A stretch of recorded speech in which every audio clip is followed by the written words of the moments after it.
Assalamualaikum warahmatullahi wabarakatuh. Mari klik subscribe di channel ini dan aktifkan tanda loncengnya untuk mendapatkan update pemberitahuan di video berikutnya.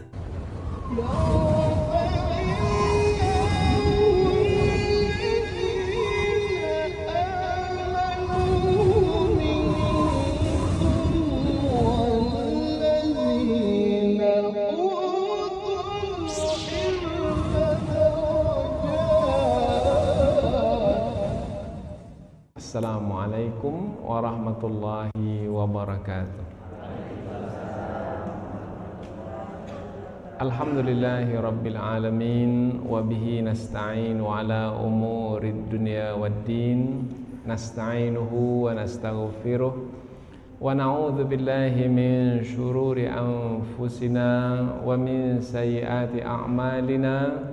فمن يهد الله فلا مضل له ومن يضلل فلا هادي له أشهد أن لا إله إلا الله وحده لا شريك له وأشهد أن محمدا عبده ورسوله لا نبي بعده أما بعد. Kita bersyukur kepada Allah Subhanahu wa taala yang masih melimpahkan rahmat dan nikmat-Nya. Kita bersyukur dengan mengucapkan Alhamdulillahi Rabbil Alamin. Tidak lupa pula bersalawat kepada Rasulullah sallallahu alaihi wasallam dengan mengucapkan Allahumma salli ala Sayyidina Muhammad wa ala ali Sayyidina Muhammad. Dan bersalam kepada Rasulullah dengan mengucapkan Assalamu alayka ya Rasulullah. Alhamdulillah, pada kesempatan ini kita dapat kembali meneruskan pengajian tafsir ayat-ayat suci Al-Quran, yang mana insyaAllah kita akan teruskan kepada ayat yang ke-7 dari surah Al-Baqarah.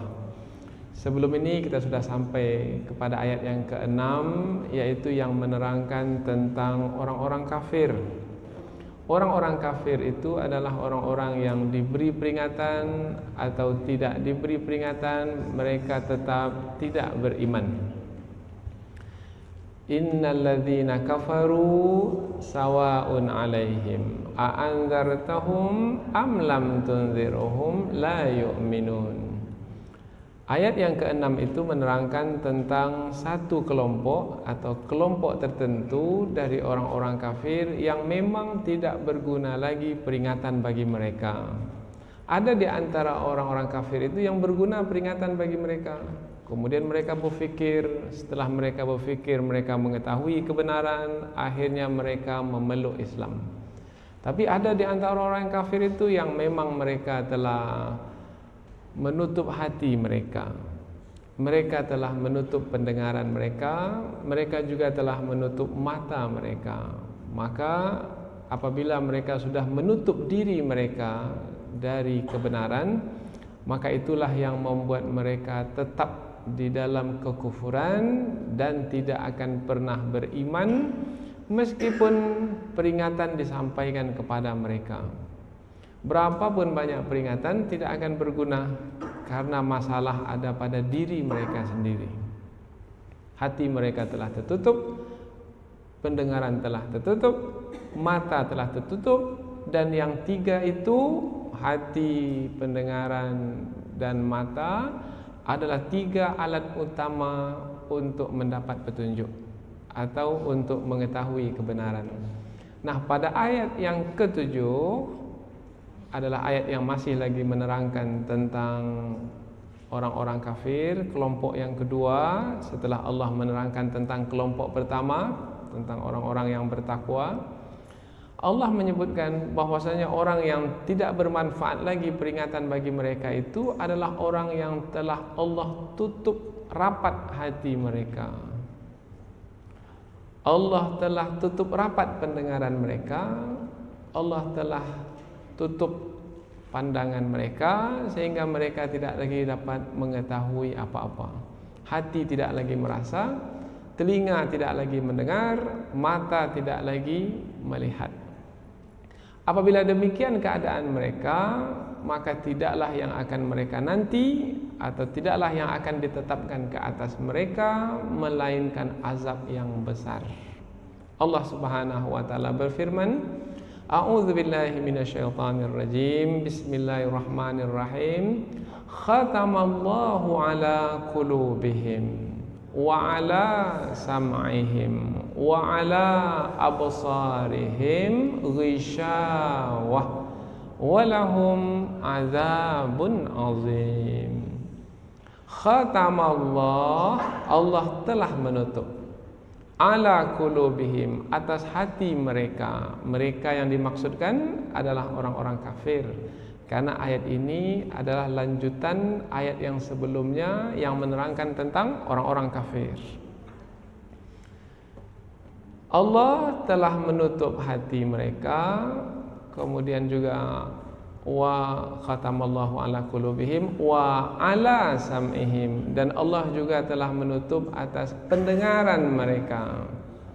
Wa ala absarihim, dan atas penglihatan mereka atau mata mereka, ghishawatun, ada penutup. Apabila ada penutup, bermakna mereka juga tidak akan dapat melihat apa-apa. Walahum, dan bagi mereka itu, bagi orang-orang kafir itu, azabun, azab atau siksaan, azim, besar. Kita baca dari awal. Telah menutup, yang telah menutup adalah Allah. Allah telah menutup hati mereka dan pendengaran mereka, dan pada penglihatan mereka ada penutup, dan bagi mereka azab yang besar.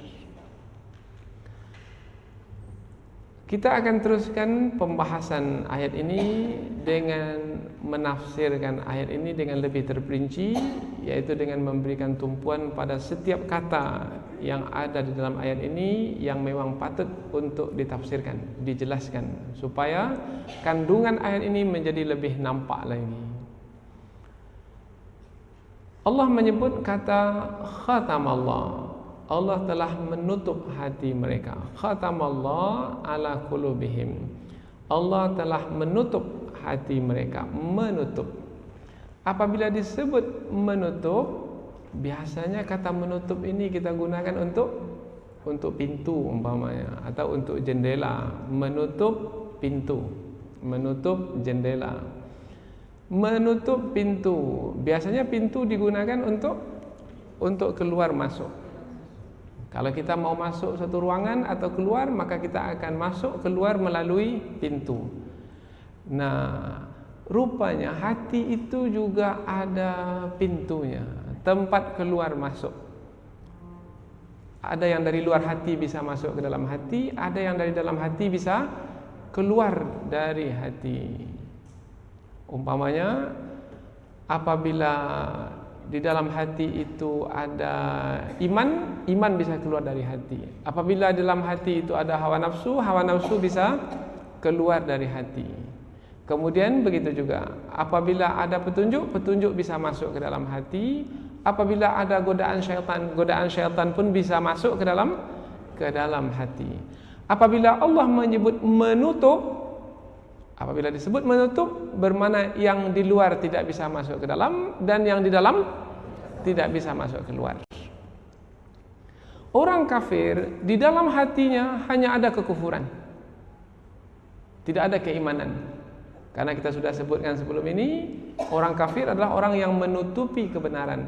Dengan apa mereka menutupi kebenaran? Dengan hawa nafsu mereka. Maka yang ada dalam hati mereka hanyalah hawa nafsu, iman tidak punya. Maka ujung ayat, la yu'minun, mereka bukanlah orang-orang yang beriman, mereka tidak beriman. Jadi dalam hati mereka hanyalah kekufuran. Kemudian Rasul menyampaikan kepada mereka peringatan, petunjuk. Nah, karena mereka itu adalah orang-orang yang tidak berguna petunjuk bagi mereka, disebabkan karena mereka sendiri yang tidak mau menerima peringatan, maka Allah menutup hati mereka. Apabila Allah menutup hati mereka, peringatan tidak akan bisa masuk lagi ke dalam hati mereka. Dan kekufuran yang ada dalam hati mereka pula tidak akan keluar. Bermakna apabila disebut dan Allah menutup hati mereka, maka maksudnya adalah mereka akan tetap dalam kekufuran sampai akhir hayat mereka. Itu kalau sudah digunakan kata menutup.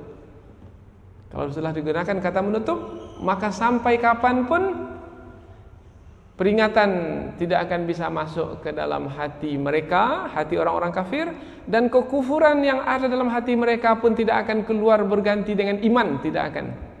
Maka bermakna mereka tetap dalam kekufuran dan akan mati di dalam kekufuran. Kata khatama sebenarnya diambil dari kata al-khatmu, bermakna cop. Tahu cop? Stempel.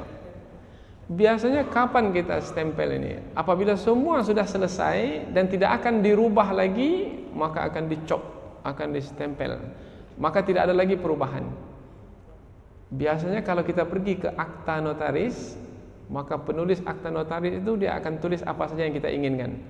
Masih bisa dirubah selagi masih belum dicop, masih belum distempel, bisa rubah. Tapi kalau sudah distempel, dia akan garis-garis tepi-tepinya itu, sehingga tidak akan mungkin kita tambah satu patah kata lagi. Nah, ini maknanya al-khatmu.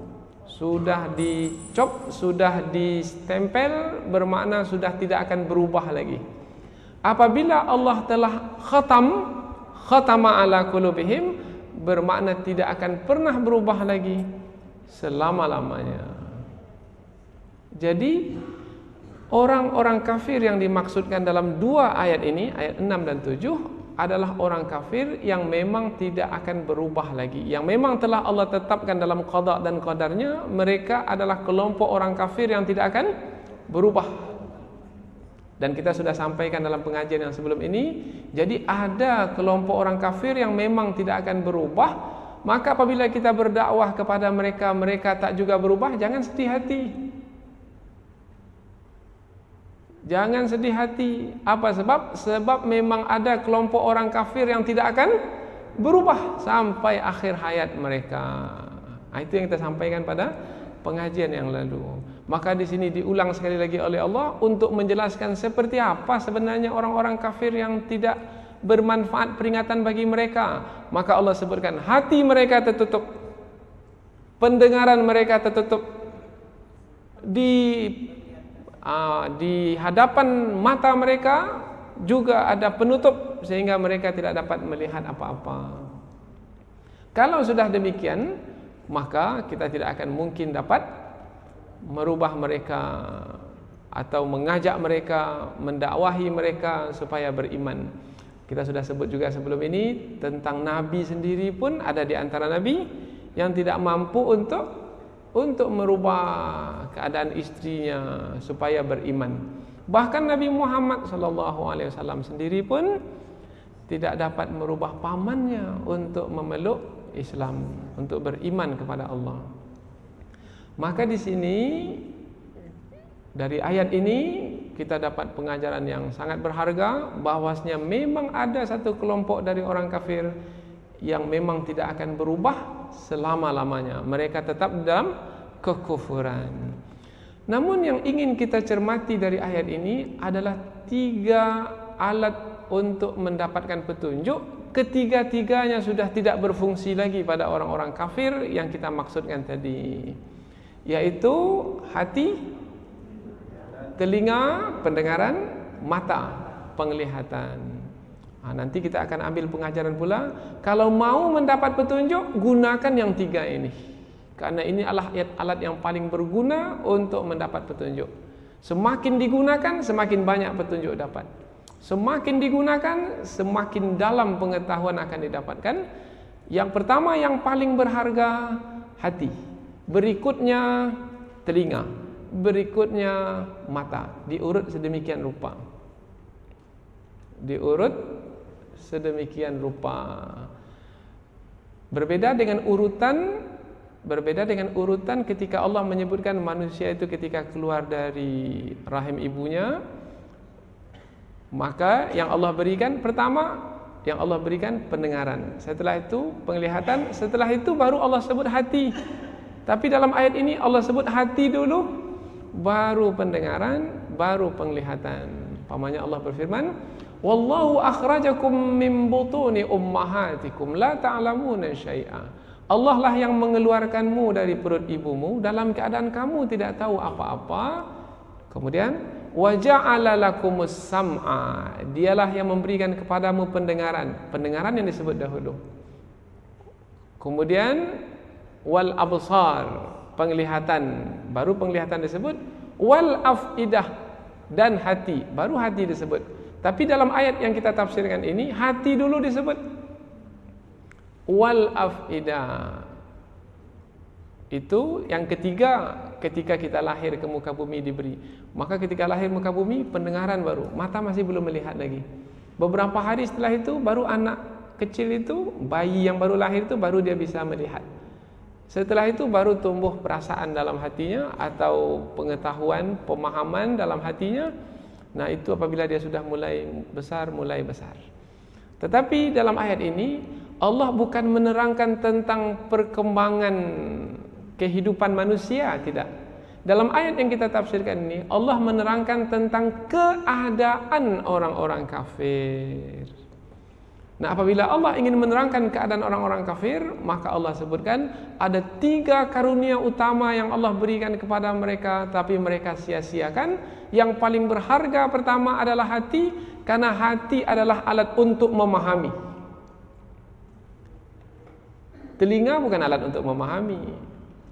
Telinga itu adalah alat yang kita gunakan untuk mendengar. Kemudian nanti pendengaran itu yang ditangkap oleh telinga itu akan dibawa ke otak. Kemudian otak nanti akan memahaminya dan akan diletakkan di dalam hati untuk mendalaminya.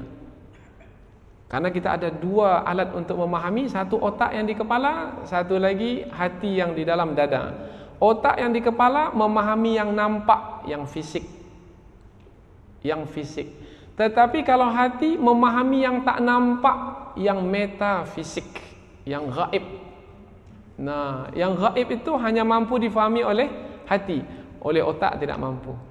Umpamanya tentang Allah Subhanahu wa taala, tentang zat Allah gaib. Kalau diakal-akalkan untuk difahami dengan otak, tak akan mampu kita memahaminya. Tetapi apabila dibawa ke hati, maka mudah kita memahami. Pasti ada Allah Subhanahu wa taala. Karena alam semesta ini ada. Kalau alam semesta ini ada, pasti ada yang mengadakannya. Sebab tidak mungkin alam semesta ini ada dengan sendirinya. Pasti ada yang mengadakannya. Maka yang mengadakannya adalah diberitahu dalam Al-Quran, Allah Subhanahu wa taala. Seperti apa Allah? Otak tak mampu lagi memahami, tetapi hati dapat memahami. Sebab hati di dalamnya ada iman. Iman itulah yang akan membuatnya memahami. Oh ya, Allah itu ada. Seperti apa zatnya? Kata hati tak perlu seperti apa zatnya. Yang penting telah mengetahui, meyakini bahwasanya memang Allah itu ada. Kemudian dikatakan bahwasanya Allah itu ada dan tidak mampu dicapai karena sifatnya yang sempurna.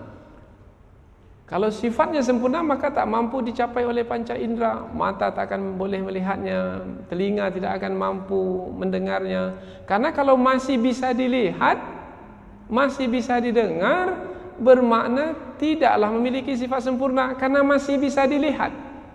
Maka Tuhan itu, Allah itu mesti tak bisa dilihat, tak bisa didengar, tak bisa dirasakan. Karena dengan demikian nampaklah sifat sempurnanya. Tapi nanti di dalam surga baru bisa dilihat. Tapi di dunia tidak, untuk menerangkan sifat kesempurnaannya. Begitu juga tentang surga dan neraka. Ada surga dan neraka itu ada, mesti ada akal memahaminya. Tapi di mana dia sekarang? Nah, di mana dia sekarang? Bisakah kita melihatnya? Adalah di antara perkara yang gaib. Hati dapat memahaminya.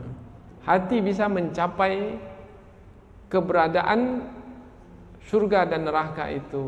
Kata hati, dia ada dalam ilmu Allah Subhanahu wa taala.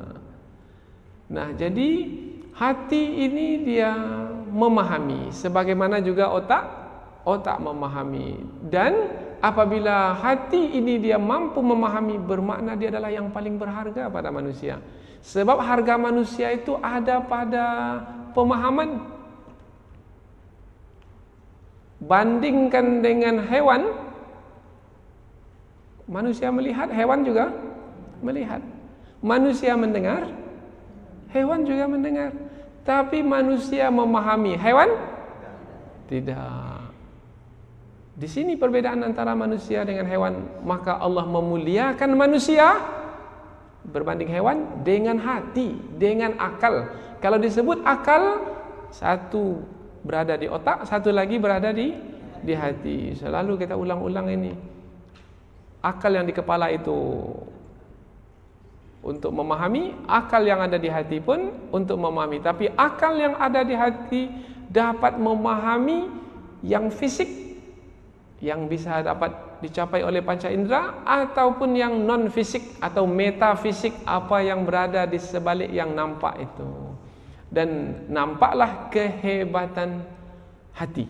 Tapi malang kehebatan hati ini disia-siakan oleh orang-orang kafir. Padahal kemuliaan manusia ada pada akal yang ada di kepala dan yang ada di hati. Walaqad karramna bani Adam. Kami muliakan anak Adam itu atau bangsa manusia itu dengan akal. Nah, karena mereka tak mau menggunakan hati mereka, maka Allah tutup hati mereka. Allah menutup hati mereka. Kalau Allah menutup hati mereka, siapa yang patut disalahkan? Allah yang menutup atau mereka orang-orang kafir itu?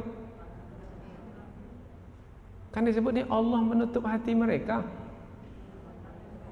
Jangan-jangan nanti mereka pada hari kiamat mengatakan, ya Allah, mengapa tutup hati kami? Bukan salah kami ya Allah, karena yang menutup hati kami bukan kami, yang menutup hati kami adalah Allah. Ada yang memahami sampai seperti itu, maka kita katakan, kita berikan penjelasan. Allah Subhanahu wa taala tidaklah serta-merta menutup hati mereka. Awalnya mereka itu sendiri yang menutup hati mereka. Setelah mereka menutup hati mereka dan memang mereka tak mau membukanya, dan Allah memang tahu mereka tidak akan pernah membukanya sampai kapanpun, karena ilmu Allah memanjang sampai ke masa yang akan datang. Karena Allah mengetahui bahwasanya mereka tidak akan membuka hati mereka, mereka telah menutup hati mereka, maka Allah pun menutup hati mereka. Jadi makna di sini Allah menutup hati mereka. Allah menutup hati mereka setelah mereka menutup hati mereka terlebih dahulu. Lalu siapa yang patut dipersalahkan? Mereka. Jadi jangan salah pula memahami ayat ini. Karena ada orang yang memahami ayat ini langsung memahami begitu saja. Oh tidak. Allah yang menutup hati mereka memang, tetapi Allah menutup hati mereka setelah mereka menutup hati mereka terlebih dahulu. Umpamanya tentang kaum Ad dahulu, atau tentang kaum Tsamud yang tidak mau menerima peringatan. Dikirim kepada mereka Nabi Hud alaihi salam. Ini kepada kaum Tsamud. Kemudian kaum Tsamud ini telah menerima penjelasan, petunjuk dari Nabi Hud alaihissalam dengan terang, dengan jelas. Mereka memahami petunjuk itu, mereka mengetahuinya, tahu mereka mana yang baik, mana yang buruk, mana yang boleh, mana yang dilarang. Tetapi mereka lebih memilih kesesatan dari petunjuk. Silakan lihat surah Hud ayat 52. Allah berfirman, bukan ayat 52. Kalau ayat 52 seruan Nabi Hud kepada kaumnya. Qala ya qaumi astaghfiru rabbakum thumma tubu ilaih yursilis samaa 'alaikum midrara wa yazidkum quwwatan ila quwwatikum wa la tatawallaw mujrimin. Ini seruan Nabi Hud kepada kaumnya. Kemudian sampai seruan Nabi Hud itu kepada kaumnya pun memahami. Allah menyebutkan wa ammat Thamud, adapun kaum Thamud, fahadainahum, kami sampaikan hidayah kepada mereka. Sampai hidayah kepada kaum Thamud, tetapi fastahabbul ama 'alal huda, mereka lebih menyukai kesesatan. Kesesatan dalam ayat ini menggunakan kata ama maknanya kebutaan. Mereka lebih menyukai kebutaan, kesesatan daripada petunjuk. Fastahabbul ama 'alal huda fa akhadhathum sa'iqatul 'adzabil huni bima kanu yaksibun. Maka yang mereka terima setelah itu, karena mereka sudah menutup hati mereka, tak mau menerima kebenaran petunjuk, maka tidak ada lagi yang akan mereka tunggu kecuali azab Allah, karena mereka tak akan berubah juga, tidak akan bertaubat juga. Maka orang yang seperti itu hanya akan menunggu azab Allah. Fa akhadhathum sa'iqatul 'adzabil hun, maka halilintar kilat yang berisi api menyambar mereka, membumi hanguskan rumah mereka dan menjadikan mereka bagaikan abu dan menghinakan mereka disebabkan karena apa yang telah mereka kerjakan, yaitu kekufuran, memilih kekufuran. Nah, ini kisah dari kaum terdahulu. Khatamallahu ala qulubihim, Allah telah menutup hati mereka. Menutup kita sudah tahu tadi maknanya, sekarang pula makna hati sekarang. Qulubihim, ala qulubihim. Qulub jamak dari qalbun. Qalbun hati, qulub hati bentuk banyaknya. Hati dikatakan hati, qalbun dikatakan qalbun litaqallubihi, karena berbolak-balik. Karena kata qalbun itu maknanya berbolak-balik. Dalam pengajian tajwid kita ada pelajaran iqlab. Iqlab itu maknanya membalikkan. Nun sukun bertemu dengan ba, mestinya kita baca nun betul, min ba'dihi semestinya. Tapi karena nun sukun bertemu dengan ba, akhirnya kita balikkan nun menjadi mim, maka kita membacanya mim ba'di. Itu namanya iqlab, membalikkan. Hati disebut hati karena sifat hati itu berbolak-balik. Dalam hadis Rasulullah dikatakan hati itu berbolak-balik sama seperti bulu burung di atas padang pasir, diterpa oleh angin. Kalau di padang pasir, angin yang bertiup sangat kencang karena tak ada dinding penghalang, maka anginnya sangat kencang. Kemudian bulu burung pula adalah benda yang sangat ringan sekali. Bulu burung ringan. Nah, bulu burung yang ringan ini diterpa oleh angin yang kencang, bagaimana bolak-baliknya? Begitulah hati manusia berbolak-balik. Karishati fi ardil falati. Itu perumpamaan hati, permisalan hati, berbolak-balik.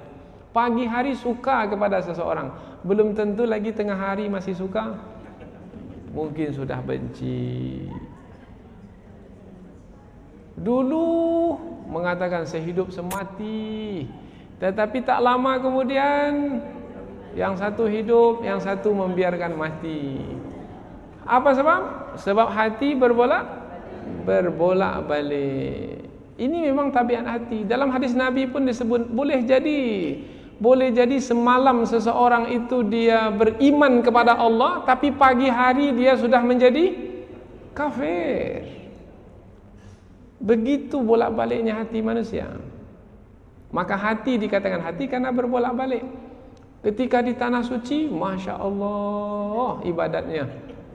Kembali ke tanah air, Subhanallah, bertolak belakang dari apa yang dibuat.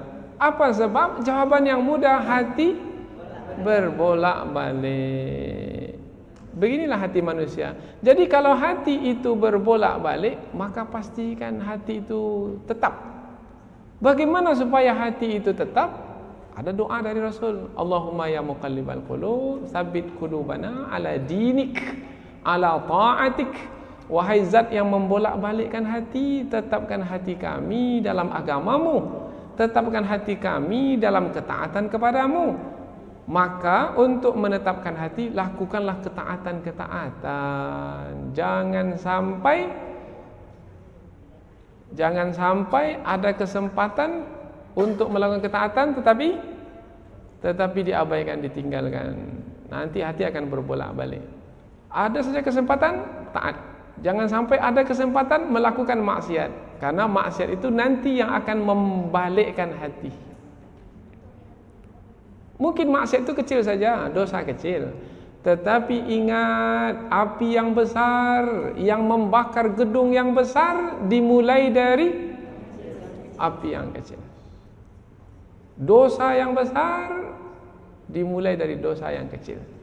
Maka pastikan tetap dalam ketaatan, itulah yang akan menetapkan hati untuk tidak berbalik kepada kekufuran ataupun kepada kemaksiatan. Jadi hati disebut hati karena dia berbolak-balik. Nah, sekarang Allah telah menutup hati itu, bermakna dia sudah tetap di dalam kekufuran. Tak ada lagi harapan untuk beriman sebab Allah telah menutupnya. Kita ulang sekali lagi, Allah menutupnya setelah mereka menutup hati mereka, supaya kita tetap mengagungkan Allah Subhanahu wa taala. Khatamallahu ala qulubihim wa ala sam'ihim. Dan Allah juga menutup pendengaran mereka. Kalau disebut menutup pendengaran mereka, bermakna suara tidak akan bisa masuk ke dalam diri mereka karena telinga sudah ditutup. Telinga ini adalah sarana untuk mendapatkan pengetahuan yang akan dibawa ke otak, akal yang ada di kepala, dan ke hati untuk memahami. Kalau telinga sudah tidak mendengar, maka akan mendapatkan apa? Tidak akan mendapatkan apa-apa. Coba kita yang hadir ini, tutup telinga itu, akan dapat mendengar apa-apa yang disampaikan dari hadapan ini? Tidak. Maka tidak akan mungkin dapat memahami apa-apa. Nah, di sini Allah telah menutup telinga, maknanya Allah telah menutup sarana. Jadi hati itu sendiri sudah rusak, sarana pun sudah rusak. Atau hati itu tak berguna, sarana pun juga tidak berguna. Ada orang hatinya baik, meskipun telinganya tak baik, masih bisa dia mendapatkan kebaikan, masih bisa mendapatkan petunjuk. Orang peka umpamanya, telinganya memang peka, tapi bisa mendapat petunjuk karena masih lagi ada satu lagi sarana yang lain yang bisa digunakan untuk mendapat petunjuk, yaitu mata melihat, atau satu lagi panca indera merasa, dan seterusnya. Nah, tetapi Allah urutkan yang paling penting pun sudah rusak, hati. Kemudian sarananya pun juga rusak, telinga. Dan satu lagi sarana yang Allah sebut, yaitu mata, pun juga meskipun tidak rusak tapi tak bisa digunakan, karena Allah menyebut bukan wa khatama ala absarihim, tidak. Kita tengok di sini ayat khatamallahu ala qulubihim wa ala sam'ihim. Tapi Allah tidak menyebut wa ala absarihim, tidak. Tapi Allah menyambungnya, wa ala absarihim ghishawatun. Di hadapan mata mereka itu ada penutup. Matanya tak rusak, tetapi ada penutup di hadapan mata. Maka penutup itu telah menghalang mata mereka dari melihat. Mata saya tak rusak, tapi kalau saya letakkan tangan ini di hadapan mata, tak ada gunanya mata. Meskipun baik, tapi tidak ada gunanya. Wa ala absarihim ghishawa walahum azabun azim. Sebelum kita sampai kepada walahum azabun azim, bagi mereka azab yang besar, kita bahaskan dahulu tentang hati Telinga, pendengaran, kemudian penglihatan, mata. Hati sudah kita fahami tadi, maknanya adalah untuk mengetahui, untuk memahami, untuk meyakini. Karena hati yang kita maksudkan bukan hati yang difahami oleh para dokter, yaitu segumpal darah yang ada di dalam dada sebelah kiri. Bukan itu yang kita maksudkan. Yang kita maksudkan hati di sini adalah kekuatan merasa, kekuatan memahami, kekuatan mempercayai, kekuatan meyakini, yang hati itu juga mencintai, hati itu juga rindu, hati itu juga suka. Itu semua adalah perbuatan hati. Nah, hati itu yang dimaksudkan. Nah, kalau disebut hati itu sudah ditutup, bermakna hati itu sudah tidak lagi merasa, hati itu tidak lagi memahami, hati itu tidak lagi meyakini, dan seterusnya. Sama dengan tidak punya hati. Maka kalau kita dengar ada orang mengatakan tak punya hati, dia itu bermakna memang selama-lamanya tak akan berubah. Memang seperti itu saja, tak punya hati. Kalau punya hati, masih ada diharapkan dia berbolak-balik, satu ketika mungkin dia akan menjadi baik. Tapi kalau tak punya hati, itu memang selama-lamanya dia akan tetap seperti itu. Hati. Setelah itu pendengaran. Apabila kita sebut pendengaran, bermakna kekuatan yang ada pada telinga untuk menangkap bunyi. Itu makna pendengaran. Kekuatan pada telinga untuk menangkap bunyi. Dan untuk dapat menangkap bunyi, kita perlu udara. Kalau tidak ada udara, maka bunyi itu tidak akan terhantarkan ke telinga kita ini. Kalau kedap suara lah, di sini tidak ada udara, kosong, maka bunyi tidak akan dapat keluar. Tengok studio rekaman umpamanya. Studio rekaman itu dalam satu studio itu sudah dibuat pintu, kemudian dibuat pintu satu lagi sehingga kosong di situ, kemudian barulah ada ruangan di luar. Maka rekaman yang ada dalam, suaranya tidak akan sampai keluar sebab tidak terhantarkan ke luar, meskipun dekat saja jaraknya. Tapi kalau ada yang menghantarkan berupa udara, maka bunyi itu akan terhantarkan dan dapat didengar. Itu makna pendengaran. Pendengaran itu menangkap bunyi yang dihantarkan oleh udara.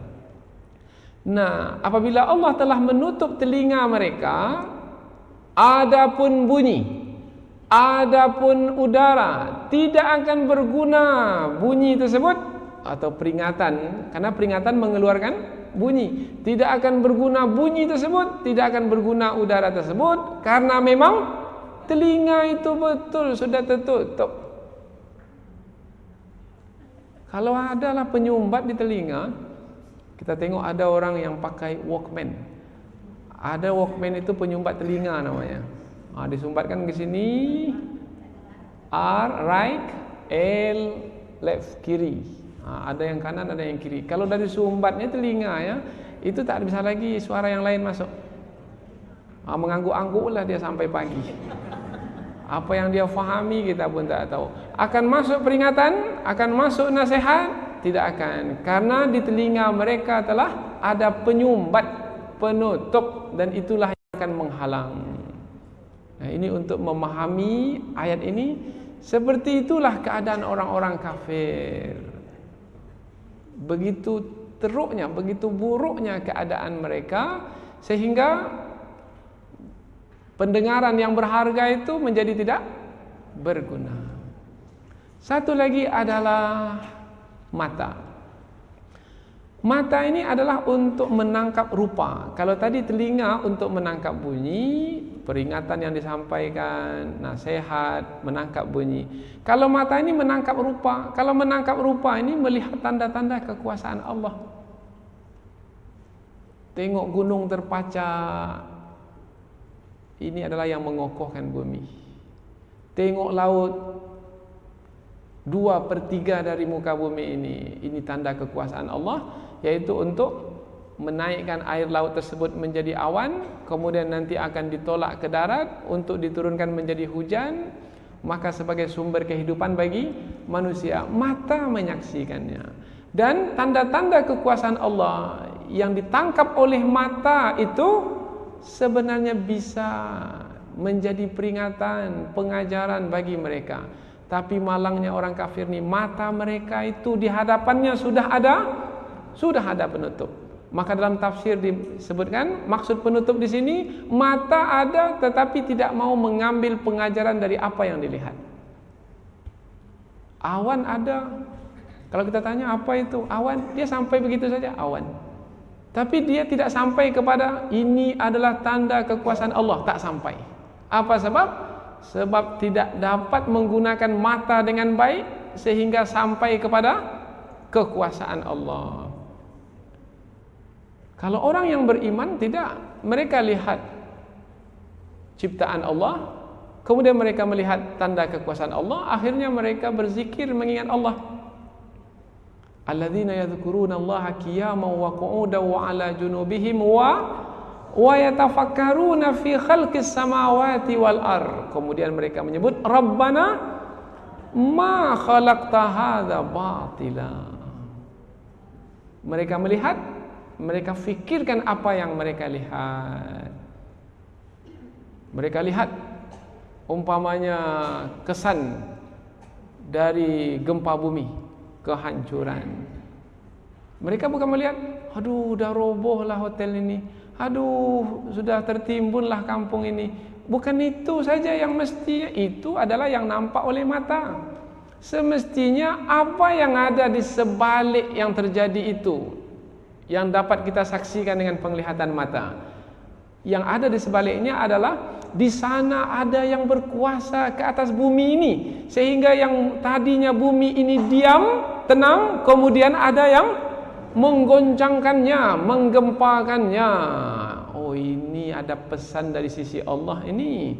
Mungkin ini adalah akibat ulah tangan kita sendiri yang telah banyak melakukan kesalahan dan kesilapan. Ini adalah teguran dari Allah supaya kita segera bertaubat kepada Allah. Kalau sampai ke tahap seperti ini, dia telah menggunakan matanya. Tapi sayangnya orang-orang kafir, telinga tak digunakan, mata tidak digunakan, bahkan yang paling berharga, hati pun tidak lagi digunakan. Maka pengajaran bagi kita adalah hati pergunakan. Kalau dapat, uruskan hati. Uruskan hati ini dengan baik, karena hati ini makanannya ada. Maka kalau tidak diberi makanannya, nanti hati itu akan kurus. Kalau hati itu sudah kurus, nanti dia akan sakit. Kalau tidak diselamatkan, nanti dia akan mati. Kemudian dia akan keras. Makanan hati adalah zikir kepada Allah, mengingat Allah dengan ibadah-ibadah yang kita lakukan. Semua yang kita buat, kita kaitkan, kita hubungkan dengan Allah Subhanahu wa taala, karena memang hidup kita ini adalah untuk mengabdi kepada Allah. Wa ma khalaqtul jinna wal insa illa liya'budun. Tidaklah aku ciptakan jin dan manusia melainkan untuk beribadah kepadaku. Nah, ini dia peran kita, yaitu mengabdi kepada Allah dengan mengupayakan 3 karunia besar. Hati diupayakan sedemikian rupa akan dapat manfaat. Telinga diupayakan sedemikian rupa akan dapat manfaat. Diupayakan ini digunakan baik-baik. Nah, jangan salah guna. Telinga memang mendengar, tapi mendengar apa? Mata memang kerjanya melihat, tugasnya melihat, tapi melihat apa? Hati itu memahami apa? Disinilah peran kita untuk memelihara 3 karunia utama dari sisi Allah ini. Dan dalam ayat yang lain Allah menyebutkan banyak di antara manusia yang menyia-nyiakan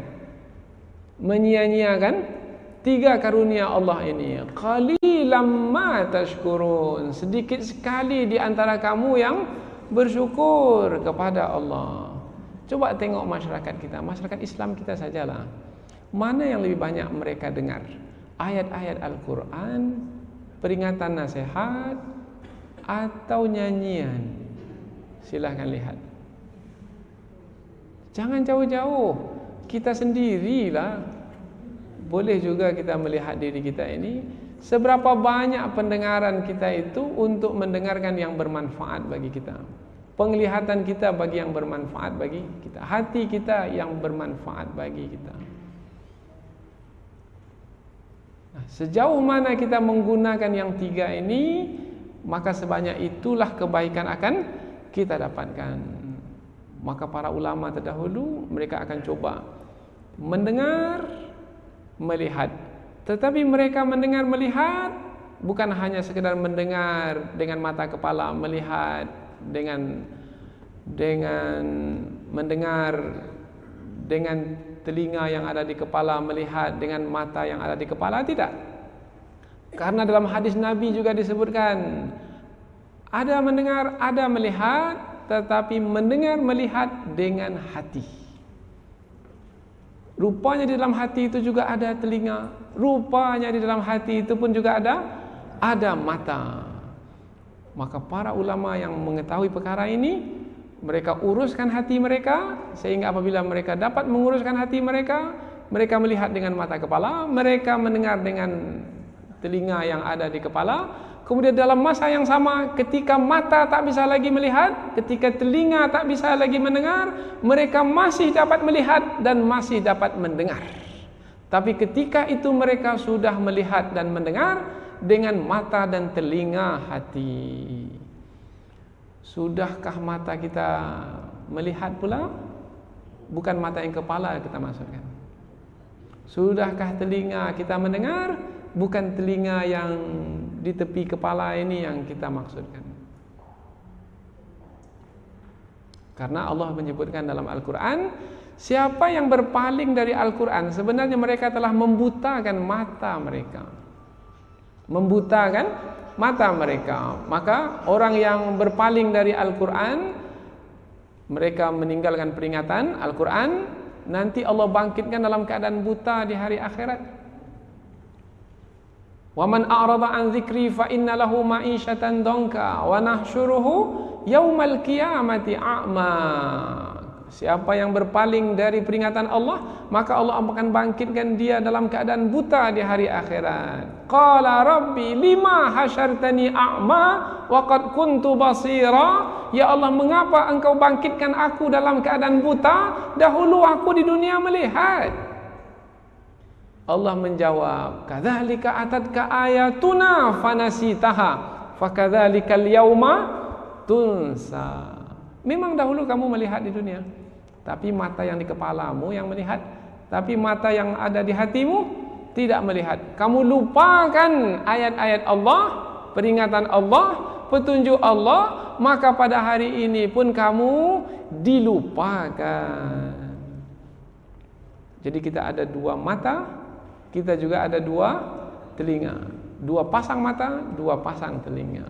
Orang-orang kafir adalah orang-orang yang punya mata, mata di kepala saja, punya telinga, telinga yang di kepala saja.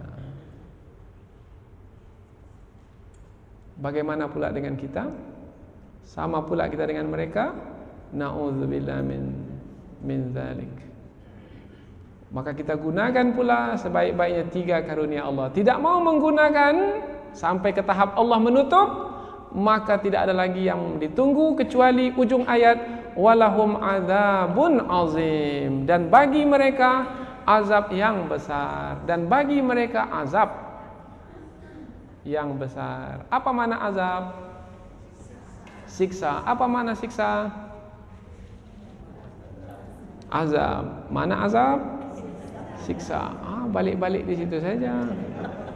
Apabila kita menafsirkan Al-Quran, mesti kita terangkan maknanya. Maka kita lihat dari sisi bahasa, apa asalnya kata azab ini. Azab ini diambil dari kata azbun. Azbun itu maknanya tawar. Kita ada al-ma'ul azbu, ada air tawar. Kita pula ada air masin. Kalau air sungai itu tawar. Kalau air laut masin. Air tawar, al-ma'ul azbuh, tawar.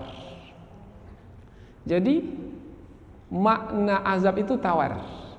Tapi bila kita kaji lagi dari sisi bahasa Arab, rupanya makna azab itu adalah al-man'u. Al-man'u itu maknanya penghalang. Jadi azab dikatakan azab, siksa dikatakan siksa karena dia sebagai penghalang. Penghalang apa? Jawabannya penghalang rahmat Allah dari sampai kepada kita.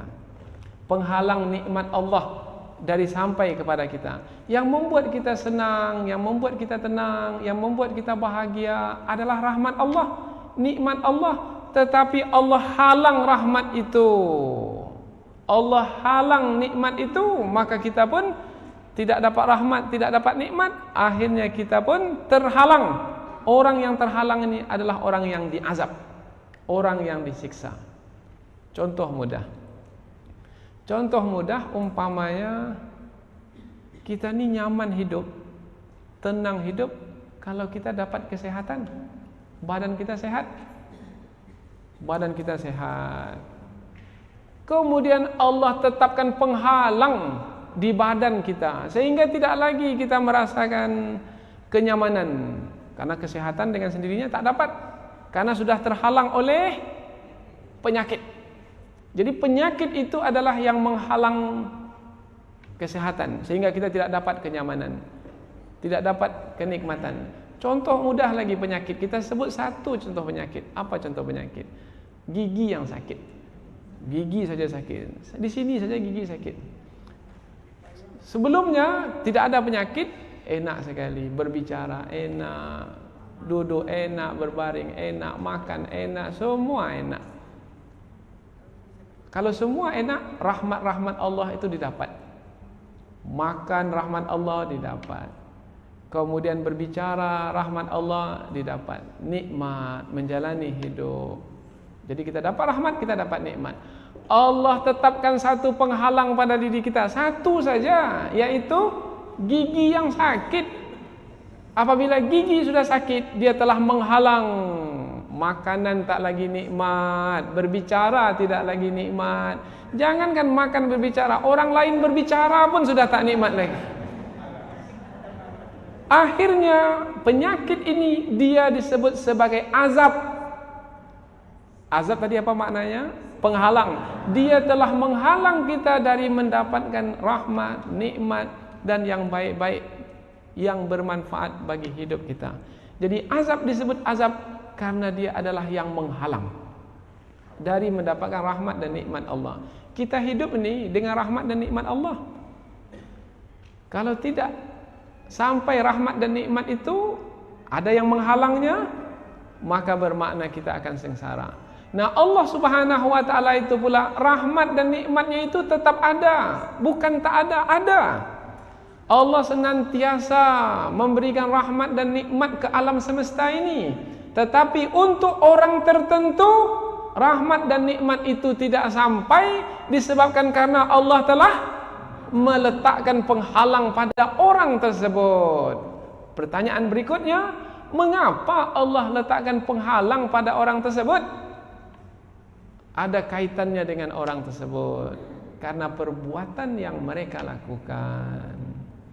Kekufuran, mereka menutup hati mereka, mereka menutup telinga mereka, mereka menutup mata mereka, maka bagi mereka azab yang besar, maknya bagi mereka ada satu penghalang sehingga mereka tidak mendapatkan rahmat dan nikmat dari Allah.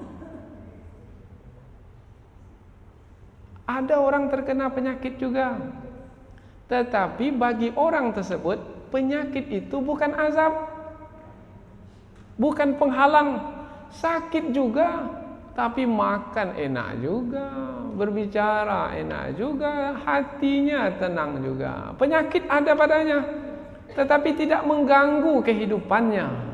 Karena penyakit itu baginya bukan azab, bukan penghalang rahmat dan nikmat, tetapi baginya penyakit itu adalah ujian dari sisi Allah. Tapi kita belum bahaskan lagi kata ujian karena dia belum muncul lagi dalam ayat.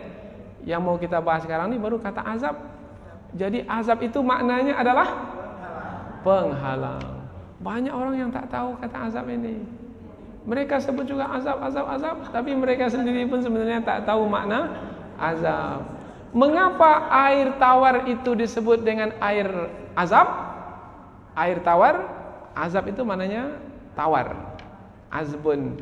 Sebab dialah yang menghalang dari kehausan. Kalau kita minum air masin akan tetap haus. Minum air masin haus, minum air masin haus. Tapi kalau minum air tawar, maka terhalang dari haus, habis haus. Karena air itu dia telah menjadi penghalang kita untuk haus. Nah, itu hebatnya bahasa Arab. Kayanya bahasa Arab tak berbanding dengan bahasa kita. Maka rugilah yang tak belajar bahasa Arab. Ada lagi contoh umpamanya, ini kayanya kata Arab dari kata azab ini. Umpamanya ada seorang lelaki. Seorang lelaki ini tak mau kawin. Lelaki yang tak mau kawin ini disebut azib atau azub dari kata azab. Karena dia menghalang dirinya dari mendapatkan kenikmatan hidup. Maka disebut azib atau azub. Ada lagi orang yang menghalang dari makan. Dihalang dirinya dari makan. Istilah kita sekarang dia namanya mogok makan. Dia lapar. Nah, orang yang seperti ini adalah orang azib. Orang yang mengazab dirinya, yaitu menghalang dirinya dari kenyang. Tak mau dia kenyang, dia mau berlapar. Orang seperti ini adalah orang yang menjalani azab, yaitu yang menetapkan penghalang pada dirinya untuk mendapatkan kenikmatan di dalam hidup. Kemudian ujung ayat terakhir penutup ayat kita ini, azabun azim. Bagi orang kafir itu adalah azab yang azim, maknanya kabir, azab yang besar. Mengapa untuk orang kafir ini azab yang besar? Karena perbuatan dosa mereka itu, pelanggaran yang mereka lakukan itu adalah pelanggaran yang besar, yaitu kekufuran. Apalagi yang paling besar kalau bukan kekufuran. Nah, karena dosa mereka besar, maka azab yang Allah sediakan untuk mereka pun besar. Tapi mengapa pula Allah tidak menggunakan kata kabir, azabun kabir? Mengapa Allah gunakan kata azabun azim? Karena kata azim ini sebenarnya maknanya tulang. Azim itu maknanya tulang. Azama maknanya tulang. Tulang, azam. Kita ada kulit, kita ada daging, kita ada tulang. Tulang. Nah, sebenarnya yang membuat manusia itu besar atau kecil, panjang atau pendek, bukan kulitnya, bukan dagingnya, rangka tulangnya itu. Kalau rangka tulangnya besar, dia jadi besar. Kalau rangka tulangnya kecil, dia jadi kecil. Jadi penentu besar kecil pada manusia adalah tulang. Sehingga kita bila katakan orang itu besar, bermakna tulangnya besar. Tulangnya besar, maka dia akan menjadi besar, tinggi. Itu kata azam. Nah, kata azam meskipun maknanya tulang pada asalnya, tetapi dia digunakan untuk besar karena memang dia adalah sebagai penentu, pengukur untuk kebesaran. Azam. Nah, azim besar menerangkan bahwasanya azab tersebut azab yang tidak mampu terpikul oleh mereka yang diazab. Karena azab itu begitu besar. Seperti apa besarnya azab itu? Kalau itu pertanyaannya, maka jawabannya adalah besarnya azab itu adalah sebesar kuasa Allah Subhanahu wa taala. Apabila kuasa Allah itu tidak ada batasnya, maka azab yang besar pun tidak ada batasnya. Maka ketika Allah menerangkan tentang azab dalam api neraka, Allah tak menyebutkan azab yang paling besar, karena tak ada batasannya. Yang Allah sebutkanlah azab yang paling kecil, azab yang paling ringan. Apa azab yang paling ringan dalam api neraka? Azab yang paling ringan dalam api neraka, diletakkan bara api di kaki, di telapak kaki, menggelegak tubuh ini sampai ke kepala. Itu seringan-ringan azab. Maka apabila disebut walahum azabun azim, dan bagi mereka azab yang besar, sebesar apa? Jawabannya adalah sebesar kuasa Allah Subhanahu wa taala yang tidak ada batasnya. Maka kita memohon kepada Allah, dilindungilah dari kekufuran ini. Mudah-mudahan Allah Subhanahu wa taala tetap memberikan keimanan kepada kita, kemudian kita menjaganya, mungkin bertambah-tambahlah keimanan, dan mudah-mudahan kita meninggalkan, diwafatkan dalam keadaan beriman kepada Allah Subhanahu wa taala. Dalam doa kita, Allahumma ahyina bil iman wa amitna bil iman. Ya Allah, hidupkanlah kami dalam keadaan beriman, dan wafatkanlah kami dalam keadaan beriman. Ayat yang ketujuh adalah ayat yang menerangkan tentang orang-orang kafir yang hati mereka telah ditutup, pendengaran mereka telah ditutup, kemudian mata mereka telah ditutup, maka tidaklah yang mereka nanti melainkan azab yang besar. Khatamallahu ala qulubihim wa ala sam'ihim wa ala absarihim ghishawatu wa lahum azabun azim. Mudah-mudahan kajian tafsir kita ini ada manfaatnya insyaallah. Subhanakallahumma wa bihamdika asyhadu an la ilaha illa anta wa astaghfiruka wa atubu ilaik. Wassalamualaikum warahmatullahi wabarakatuh.